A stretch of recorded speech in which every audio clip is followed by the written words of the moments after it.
Hi all welcome to football arena. FIFA club world കപ്പിൻ്റെ quarter final മത്സരങ്ങളാണ് ഇനി നമ്മെ കാത്തിരിക്കുന്നത്. ഒരു പിടി മികച്ച മത്സരങ്ങൾ കാണാൻ കഴിയും എന്നാണ് ആരാധകർ പ്രതീക്ഷിക്കുന്നത്. കരുത്തരായ PSG-യും ബയേണും തമ്മിൽ ഏറ്റുമുട്ടുന്നുണ്ട്. അതുപോലെ തന്നെ അൽ ഹിലാലും ഫ്ലുമിനൻസും തമ്മിലുള്ള ഒരു മത്സരമുണ്ട്. റയലിൻ്റെ എതിരാളികൾ ബൊറൂസിയയാണ്. ചെൽസിയും ബ്രസീലിയൻ ക്ലബ്ബായ പാൽമിറാസും തമ്മിലാണ് ഏറ്റുമുട്ടുക. ഏതായാലും ഒപ്റ്റ ഇപ്പോൾ തങ്ങളുടെ ഒരു പ്രഡിക്ഷൻ പുറത്തുവിട്ടിട്ടുണ്ട്. ഒരല്പം സർപ്രൈസിങ് ആണ്.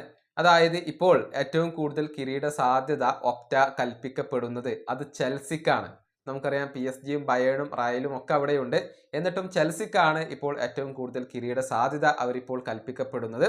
അതിൻ്റെ വിശദമായ ഒരു ശതമാന കണക്ക് നമ്മൾ പരിശോധിക്കേണ്ടതുണ്ട്.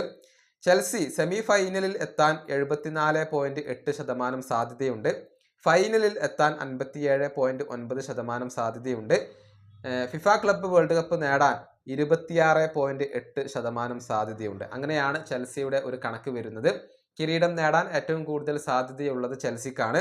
ഇനി PSG-യുടെ കാര്യത്തിലേക്ക് വരുമ്പോൾ അവർ സെമി ഫൈനലിൽ എത്താൻ 57.7% സാധ്യതയാണ് ഉള്ളത്.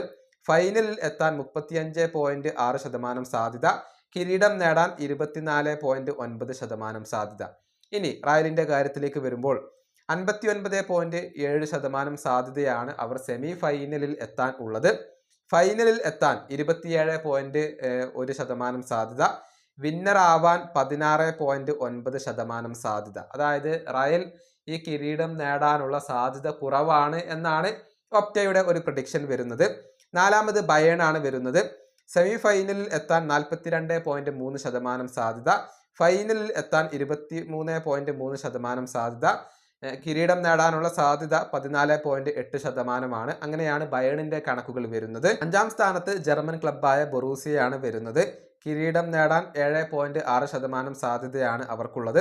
6-ാം സ്ഥാനത്ത് അൽ ഹിലാൽ വരുന്നു. കിരീടം നേടാൻ 4.3% സാധ്യത. 7-ാം സ്ഥാനത്ത് പാൽമിറാസ് ട്രോഫി നേടാൻ 3% സാധ്യത. 8-ാം സ്ഥാനത്ത് ഫ്ലുമിനൻസ് വരുന്നു. കിരീടം നേടാൻ 1.5% സാധ്യത. ഇങ്ങനെയാണ് ഇപ്പോൾ ഒപ്റ്റയുടെ ഒരു പ്രഡിക്ഷൻ വരുന്നത്. അതായത് ജേതാക്കളാവാൻ ഏറ്റവും കൂടുതൽ സാധ്യതയുള്ളത് അത് ചെൽസിയാണ്. 2-ാം സ്ഥാനത്ത് PSG-യും 3-ാം സ്ഥാനത്ത് റയലുമാണ് ഇപ്പോൾ വരുന്നത്. ഈ വീഡിയോ അവസാനിപ്പിക്കുന്നു. അടുത്തൊരു വീഡിയോ വീണ്ടും കാണാം.